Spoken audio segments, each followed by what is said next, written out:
Bienvenue à tout le monde. Je suis assez surpris par l'audience. C'est excellent. Puis aujourd'hui, on va parler d'intelligence artificielle. Je pense que c'est un sujet qui attire beaucoup d'attention. Puis on va parler, c'est une soirée de cycle supérieur, on va parler de sujets académiques, de deux aspects super intéressants, super importants, je peux même dire, en intelligence artificielle, la théorie de l'information. Puis on a eu la chance d'avoir un expert aujourd'hui avec nous, Pablo, qui nous visite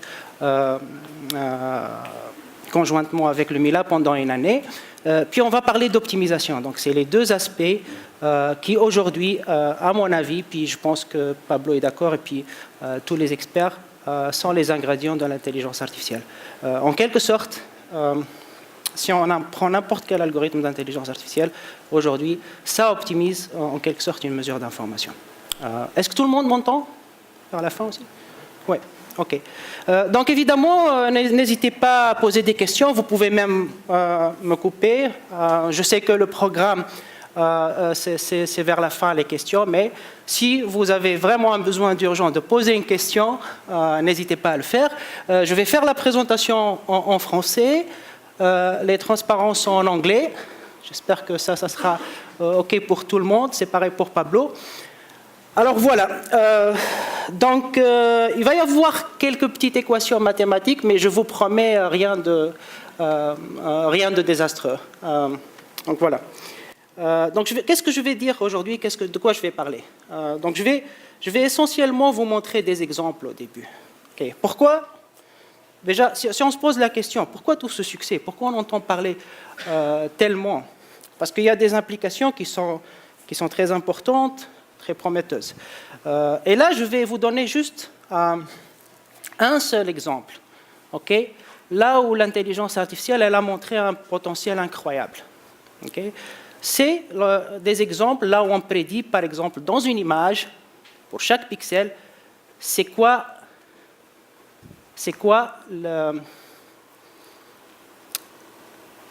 la sémantique du pixel? Qu'est-ce qu'il représente?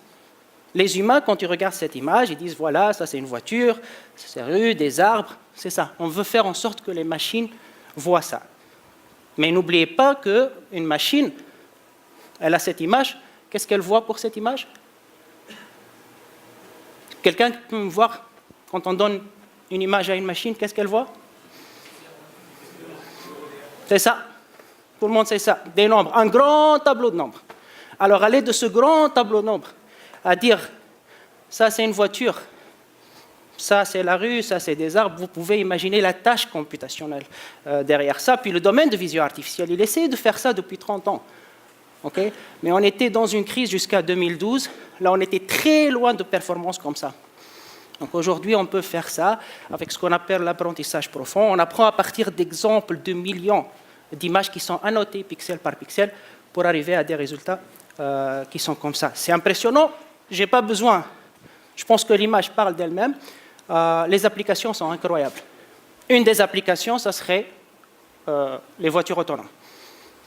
Puis on en met tellement de fonds et de ressources, là, Uber et compagnie, et puis ainsi de suite, par exemple. Donc ça, c'est une application majeure. Et ça, c'est l'une des applications qu'on appelle techniquement segmentation sémantique. Donc je vais parler de ça essentiellement aujourd'hui, et je vais vous montrer des exemples là où on a encore du chemin à faire. On n'a pas fini là. On a vraiment du chemin à faire, mais je vais vous montrer des exemples là où on utilise des mesures de l'information. Okay? Et aussi, je vais vous montrer des exemples là où on peut faire de la recherche compétitive quand on sait vraiment optimiser les choses. Parce qu'il s'agit vraiment de données massives. Hein. Une image que vous prenez de haute résolution avec votre téléphone, c'est 2000 x 2000 pixels, c'est quelques dizaines de millions de valeurs. OK. Puis si vous avez des millions d'images, parce qu'il vous faut des millions d'images pour apprendre avec leur annotation faite par des humains manuels. Donc il s'agit de beaucoup de données. Okay? Donc l'optimisation est instrumentale, la théorie de l'information est instrumentale. Je vais parler d'exemples avec d'optimisation pour vous montrer qu'est-ce qu'on peut faire et puis qu'est-ce qu'il nous reste à faire. Et Pablo, il va parler de certains fondements de théorie de l'information que je trouve super intéressants. Okay? Je veux montrer un exemple aussi. Donc c'est un problème de haut profil. Il y a beaucoup de groupes qui travaillent sur ça, des groupes visibles, de l'industrie aussi. Mais le problème, il est, à mon avis, encore plus intéressant quand il s'agit d'images médicales. Donc c'est la même problématique de recherche. On essaie de trouver, de donner à chaque pixel ou à chaque voxel dans une image IRM, par exemple, imaginez un IRM du cerveau, vous avez 400 images 2D, un radiologue doit observer ces images 2D pendant peut-être des dizaines de minutes pour, par exemple, évaluer la taille de la tumeur. Il doit faire ça dans toutes les images 2D, ça prend beaucoup de temps, ce n'est pas précis, c'est subjectif. Il doit imaginer le 3D. Alors imaginez des algos qui vous font ça, comme tout à l'heure la segmentation sémantique pour les images de voitures, comme ça, vous pouvez avoir beaucoup plus d'informations qui vous permettent par exemple de prédire l'état de l'évolution d'un cancer et de faire des prédictions importantes pour par exemple l'espérance de vie, ainsi de suite. Ça peut aller même beaucoup plus que ça, beaucoup plus qu'un diagnostic ou une prédiction d'évolution d'une maladie. Ça peut aller à examiner des millions d'images pour probablement extraire des surfaces complexes du cerveau, comme je vous montre ici par exemple des structures sous-corticales du cerveau. Et ça nous permet peut-être d'explorer. Une machine peut regarder des millions d'images, des millions de surfaces en même temps et extraire peut-être des tendances statistiques. Un être humain peut regarder une image, juste une seule image à la fois. Okay? Donc c'est ça là où les machines excellent. Elles ne vont jamais remplacer, elles ne vont jamais nous remplacer, mais c'est là où elles excellent. Alors probablement, à mon avis, ce que l'intelligence artificielle va faire pour le domaine de la santé, à découvrir par exemple des biomarqueurs, à découvrir des tendances, c'est ce qu'Internet a fait peut-être il y a 20 ans pour la science. Pour la communication de la science. C'est un impact majeur, dans le sens où on peut peut-être découvrir des mesures, certes qui sont complexes, qu'on n'aurait pas découvert à l'œil nu, pour comprendre plus le fonctionnement du cerveau, qu'on ne comprend pas vraiment, le développement du cerveau, des maladies complexes comme l'Alzheimer, et ainsi de suite. Donc ça dépasse le diagnostic, ça peut aller même à pousser nos frontières de santé. Puis un dernier exemple, et après je vais passer à... Je pense que j'aurais fait un travail assez détaillé pour vous motiver ces problématiques de recherche et puis ce qui nous attend, parce que c'est des problèmes qui ne sont pas faciles non plus. Ce dernier exemple que j'aime beaucoup, c'est la subjectivité de l'être humain. Okay? Ça, c'est un algo d'intelligence artificielle qui trouve, encore une fois, c'est la segmentation sémantique, sauf qu'on ne trouve pas une voiture dans l'image, mais on trouve une structure de l'aorte abdominale dans une image IRM, okay? Automatiquement. Et pourquoi j'aime cet exemple? Parce qu'ici, il s'agit d'une personne qui a un mal de dos, donc est allée consulter pour la colonne vertébrale. Donc c'est l'IRM de la colonne vertébrale. Okay? Donc le radiologue, et ça c'est un radiologue qui me l'a dit, il va avoir toute son attention focalisée sur les vertèbres. Alors que juste à côté, il y a un danger de mort, quelque chose de très grave. Donc, il y a un anévrisme de l'aorte abdominale, un type de gonflement que vous voyez ici en 3D, que le radiologue va manquer parce qu'il n'est pas focalisé sur ça. Okay?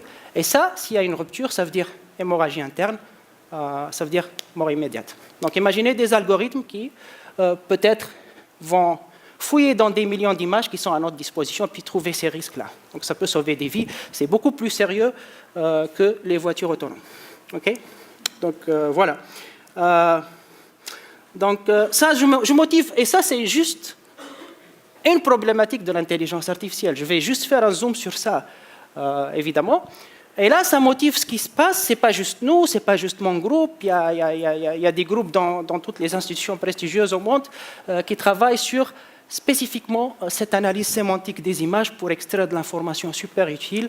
Là, ça vous montre un papier de 2017 qui fait un review, puis ça montre l'évolution exponentielle des papiers dans les revues et conférences les plus visibles dans cette problématique de recherche. OK?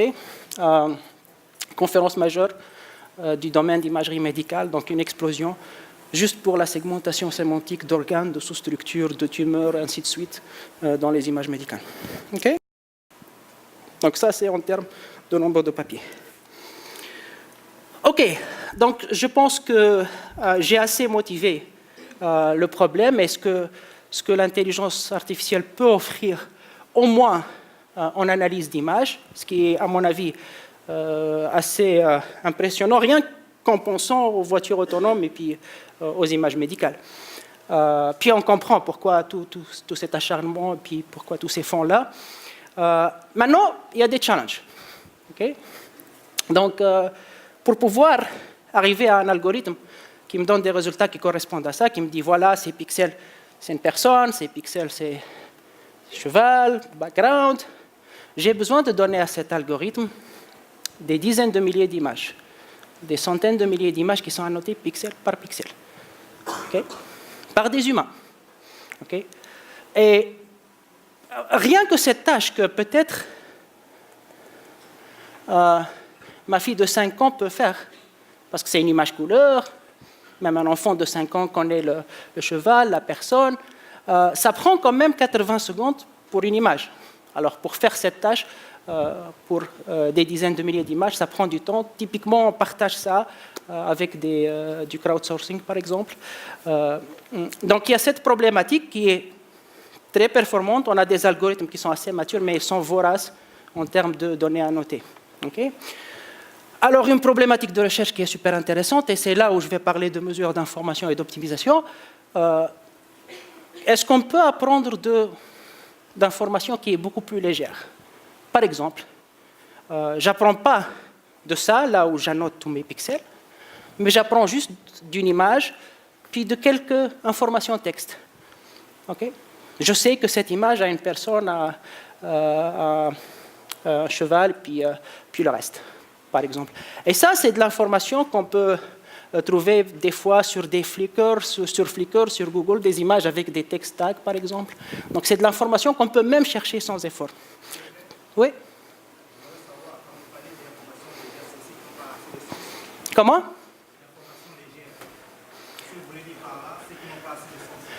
Oui, l'information légère, ça veut dire pas ça. J'annote pas pixel par pixel, mais pour la même image, je sais qu'il y a une personne, il y a un cheval, par exemple. C'est tout.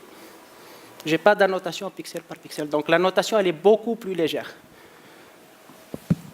À gauche, ça prend 80 secondes, à droite, ça prend 1 seconde pour une personne, par exemple. Okay? Donc ça, c'est un exemple. C'est ce que je voulais dire par annotation très faible dans le titre de la présentation.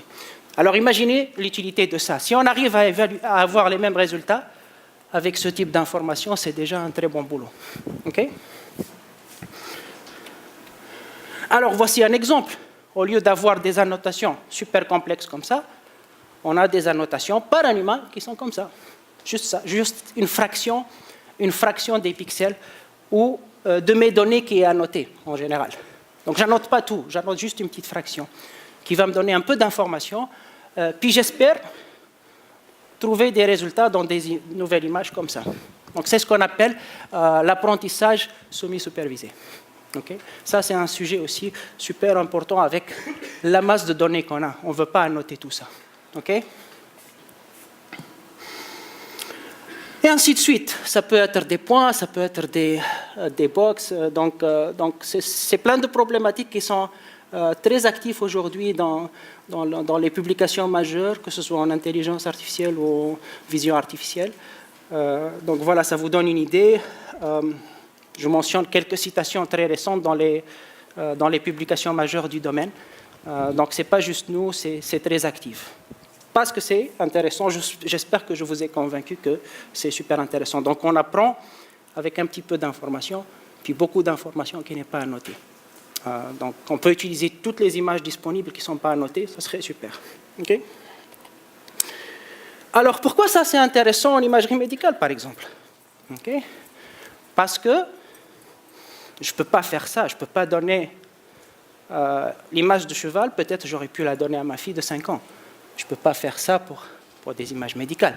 même pour les adultes, si je vous montre ça, si vous n'avez pas de connaissances de radiologue ou de connaissances médicales, ça ne vous dit rien, peut-être ces images-là. Peut-être l'image du cerveau, mais cette image-là, est-ce que vous savez ce que c'est? Est-ce que quelqu'un sait ce que c'est ça?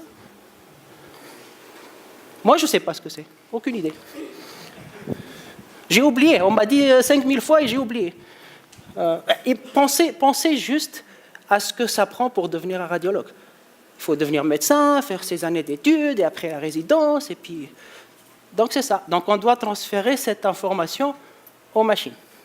Ce n'est pas évident. OK? Et en plus, même si on a un radiologue, ou un expert, ou un clinicien qui est disponible, qui va faire ça pour nous, pour des dizaines, des centaines d'images en 3D, ça va prendre énormément de temps. Plusieurs heures du temps du radiologue. Alors imaginez, dans notre système de santé, on a déjà les radiologues qui sont super occupés. Des fois, on attend 6 mois pour avoir une évaluation. Donc on ne va pas avoir ces radiologues en train de faire ça pour nous. Okay, ça, c'est sûr. Pour des millions d'images. Donc on n'a pas l'information qu'on a pour des images couleurs, par exemple, en imagerie médicale. On n'a pas des dizaines de milliers d'images qui sont annotées. Typiquement, on a une dizaine qui sont annotées. Une vingtaine. Donc toute la philosophie, tout ce qui est connu pour l'intelligence artificielle, il faut une grande masse de données, on ne l'a pas.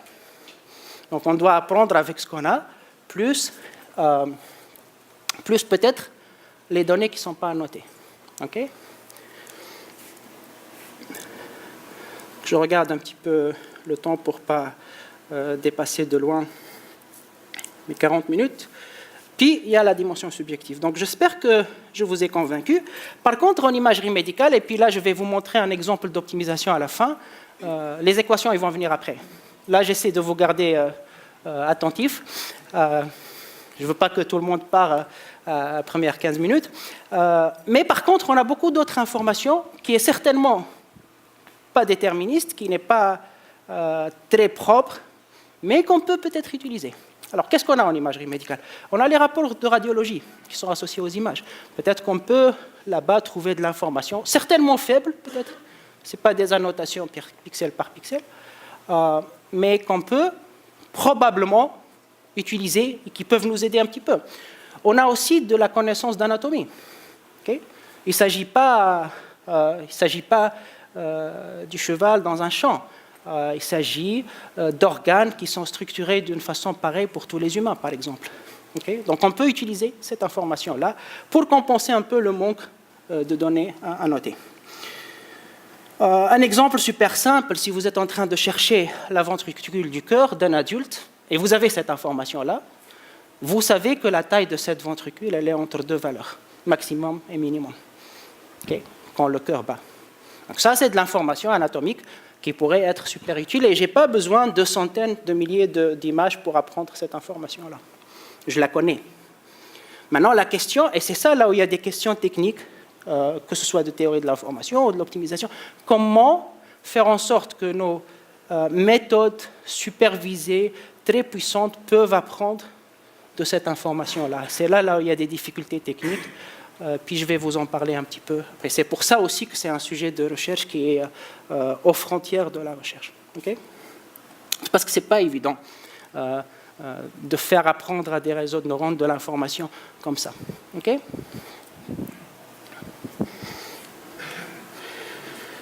Ça, c'est un autre exemple. Par exemple, je n'ai pas des annotations pixel par pixel, je sais juste qu'il y a une tumeur ici, dans cette image, puis il n'y en a pas ici. Et ça, c'est de l'information que je peux trouver dans les rapports de radiologie, sans aucun effort. Okay? Mais c'est très faible. Ce n'est pas pixel par pixel. C'est pareil ici, j'ai la ventricule du cœur ici, je n'ai pas la ventricule du cœur ici. Alors, est-ce que je peux utiliser ces annotations pour finalement annoter tous les pixels? C'est ça, la tâche. Okay? Donc, je vais vous montrer deux exemples très spécifiques de nos travaux, de travaux auxquels mon groupe il est impliqué. Puis, je vais vous montrer deux exemples là où on obtient des performances assez impressionnantes. Un exemple avec des images couleurs, puis un exemple avec de l'imagerie médicale. Et vous allez voir, c'est assez intuitif. On peut, en plus des données, on entend parler beaucoup, les données, oui, c'est bien, mais quand je n'ai pas les données, qu'est-ce que je fais? Là, je vais vous montrer des exemples, là où il y a de l'information intuitive qu'on peut mettre dans ces algos et ça peut nous aider beaucoup. Alors, un exemple très spécifique. Okay? Donc, j'apprends un réseau de neurones à convolution. J'ai une solution qui ressemble à ça. Je ne suis pas très convaincu. Mais je peux ajouter à l'information à ce réseau-là. Je lui dis, et là, ça c'est une information super spécifique, les frontières, ça doit correspondre à des places là où il y a un changement fort de couleur. Par exemple, ici, il y a un changement fort d'intensité. Okay? Ça doit correspondre à ça. Ça, ce n'est pas l'information supervisée que j'apprends à partir d'exemples. Je le sais. Okay? C'est l'information générique qui peut m'aider. Alors, je vais peut-être zapper un peu les notations, mais tout ce que je peux vous dire, c'est que ce type de formulation, ça prend quelque chose qui s'appelle cross-entropie. Okay? C'est une mesure d'information. Ce que vous voyez ici, c'est les sorties d'un réseau de neurones profond, le deep learning, si vous avez entendu parler de ça. Et tout ce qu'on essaie de faire, c'est de trouver une segmentation, donc un masque binaire 1 et 0, qui est assez proche des sorties d'un réseau de neurones, donc une mesure d'information. Et ça, c'est trivial à optimiser, parce qu'on connaît les sorties du réseau, donc il suffit juste de faire un petit seuillage. Donc mathématiquement, c'est simple, puis de point de vue optimisation, c'est simple. Ce qu'on a rajouté ici, c'est de l'information super intuitive, et c'est là où vous voyez que c'est là où, au niveau de la recherche et d'optimisation, il y a encore des choses à faire pour ce type de problème.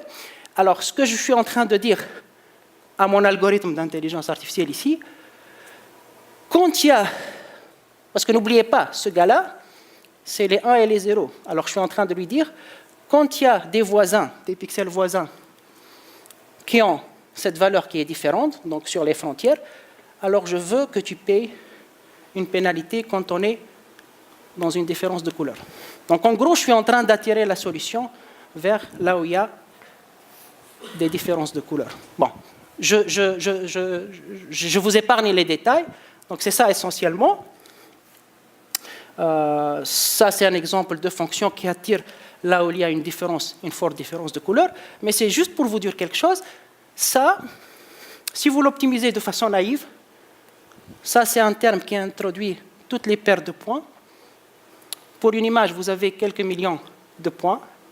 Donc, c'est quelques millions au carré. Une optimisation naïve de ça, c'est horrible. Okay? Bon, la vision artificielle, elle a de la tradition. Comment résoudre ce type de problème, surtout quand il s'agit de variables discrètes. Okay? Donc, on sait en vision artificielle résoudre ça. Il y avait des percées qui ont permis de résoudre ça en quelques secondes. Vous pouvez le résoudre maintenant sur vos téléphones. OK, ça c'est bon. Maintenant, je vais passer. Donc là, je cite quelques travaux de grande influence en vision, là, comme vous pouvez le remarquer dans leurs citations, qui permettent de résoudre ce type de problème. Et ça, c'est des travaux essentiellement d'optimisation. C'est du monde d'optimisation, de recherche opérationnelle qui ont fait cette différence. Dans le fond, c'est des travaux de beaucoup de prix prestigieux aussi, qui ont eu des prix prestigieux.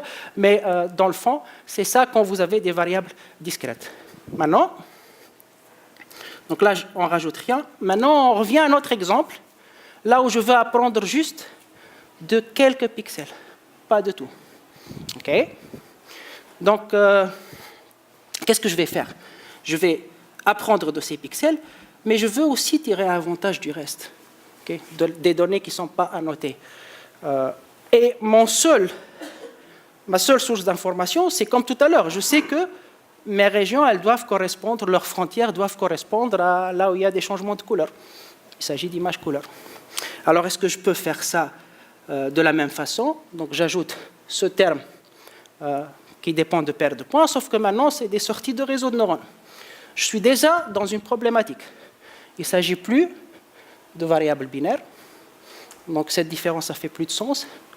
Et c'est juste un exemple qui vous montre que ce n'est pas direct tout ça. Okay? Il faut y penser. Alors, voici un exemple de travail, là où je vous épargne les détails. Là, on a fait des approximations, parce que ça, c'est des sorties d'un réseau de neurones, c'est des fonctions continues. Okay? Donc, on a fait des approximations de ça. Encore une fois, une implémentation de ça naïve, c'est quadratique, oubliez ça. Vous allez attendre des années pour avoir un résultat.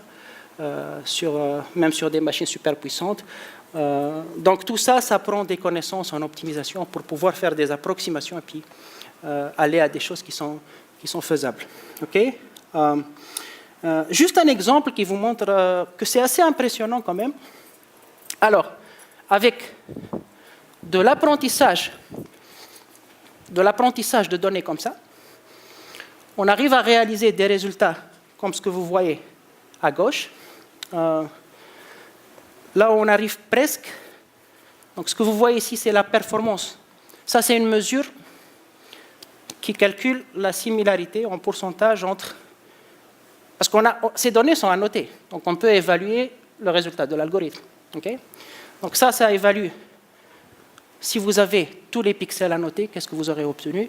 Donc on est tout proche avec une fraction des pixels annotés qui est 3%. Juste avec cet a priori simple. Okay? Évidemment, il y a du travail d'optimisation là-dedans. Donc c'est un papier qui est apparu dans l'une des conférences les plus prestigieuses en vision artificielle juste cette année. Et c'est l'état de l'art dans ce contexte là où vous avez un problème de semi-supervision qui est comme ça. Donc ça, c'est pas l'imagerie médicale, c'est un papier là où il y a l'industrie qui est impliquée aussi, comme Disney et Adobe, ils sont super intéressés à ce type de problème. Donc Disney, vous pouvez imaginer donc leur intérêt à ce type de problème. Donc voilà, je finis avec un autre exemple d'imagerie médicale et je pense que je suis déjà à 30 minutes. Donc, je vous ai mentionné tout à l'heure qu'on peut, par exemple, on essaie de trouver une région du cœur dans une image IRM et on connaît la taille du cœur, par exemple. Ça, c'est de l'information super importante. Alors, je vais vous montrer un exemple super simple. Donc, je vais essayer d'apprendre un réseau de neurones qui va essayer de mettre cette information dans des contraintes. Et optimiser ça pour des réseaux de neurones qui ont des millions de paramètres, ce n'est pas une tâche simple. Okay? Donc, il y a des choix à faire. Okay. Je vais juste vous montrer, je vais passer peut-être un peu les détails techniques, mais voici l'exemple. L'exemple, c'est pareil. Ça, c'est un cas ou des cas là où on a tous les pixels qui sont annotés. On peut apprendre de ça, on va avoir une certaine performance. Et ça, c'est le cas là où on a juste quelques pixels qui sont annotés. Donc, pour faire ça, ça prend quelques heures pour un radiologue. Pour faire ça, ça prend juste un scribble sur le téléphone pour faire ça. Mais par contre, on va utiliser l'information anatomique dans ce sens, qui est super simple, qui est la taille de la cavité du cœur. Okay? Donc, je vous épargne les détails techniques, okay? Parce que toute cette contrainte, ça s'exprime en fonction de sorties de réseaux de neurones qui sont des fonctions complexes. Donc, il y a une complexité derrière. Donc, ça dépend de millions de paramètres, par exemple. Okay? Et il faut l'optimiser par rapport à ces paramètres-là. Okay? Si on a parmi vous qui connaissent un peu l'optimisation sous contrainte, on ouvre un livre, standard d'optimisation. La première chose que ça nous dit, si vous faites de l'optimisation sous contrainte, je suis sûr qu'il y en a plein dans la salle qui connaissent ça. Combien il y en a qui connaissent l'optimisation sous contrainte? Lève la main. OK. OK, on recommence. Alors, c'est compliqué, l'optimisation sous contrainte. En gros, si on veut le faire de façon comme les textbooks nous l'indiquent, ça nous prend l'apprentissage d'un réseau de neurones plusieurs fois. Et déjà, l'apprentissage d'un seul réseau de neurones, ça prend des heures, des jours. Vous pouvez demander des experts dans mon groupe. Donc, ce n'est pas bon. Donc, évidemment, je vais zapper ces transparents, comme il n'y a personne qui a entendu parler de l'optimisation sous contrainte. Mais c'est des choses standards, là, comme j'ai dit, si vous ouvrez des livres d'optimisation, c'est des choses super standards. Donc, le message que je veux dire ici, c'est que ça prend des connaissances solides d'optimisation pour pouvoir ramener ces modèles à ce type de performance quand vous n'avez pas des données à apprendre. Donc, ce qu'on a fait ici, c'est une solution qui paraît simple, mais qui fonctionne super bien pour des raisons techniques aussi. Alors, je vais juste vous montrer les résultats et après, je vais donner le stand à mon collègue Pablo. Alors, on a eu une solution simple qui évite ce qui évite beaucoup de calculs pour imposer des contraintes. Et dans ce cas-là, la contrainte, c'est le cœur, cette région du cœur, elle doit être entre cette valeur et cette valeur. On connaît la taille du cœur. C'est une image d'un adulte, on connaît la taille du cœur. Plus ou moins, pas précise, on ne connaît pas précisément. Il y a des différences, mais on n'est pas en train de lui dire que ça doit avoir cette taille. On est en train de lui dire c'est entre ces deux valeurs-là. Okay? Donc, pour vous donner une idée, voici ce que vous voyez à gauche, c'est la vérité terrain, donc c'est ce qu'un radiologue ou un expert a fait. Okay? Ce que vous voyez sur la deuxième colonne, c'est le résultat quand on apprend de tous les pixels, donc le totalement supervisé. Donc on a fait le boulot. Okay? On a fait le boulot. Donc c'est une simulation qui vous montre la valeur de ça.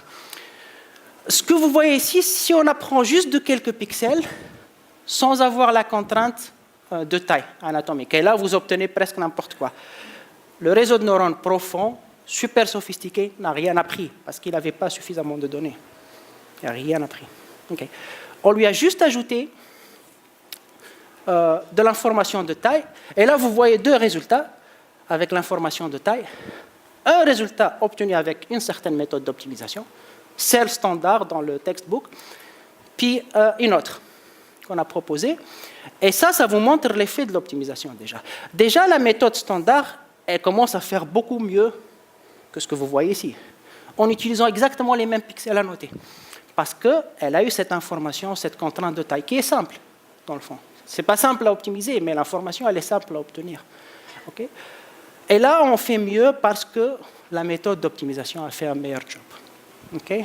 Et là, je vais peut-être vous impressionner avec un résultat, au moins pour cette application, puis moi-même, puis mon équipe, puis je les remercie pour tout ce travail. Je n'ai pas fait ça tout seul. Hein.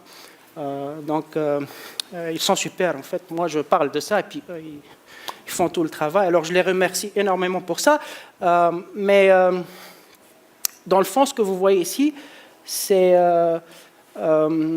ça, c'est une méthode d'optimisation.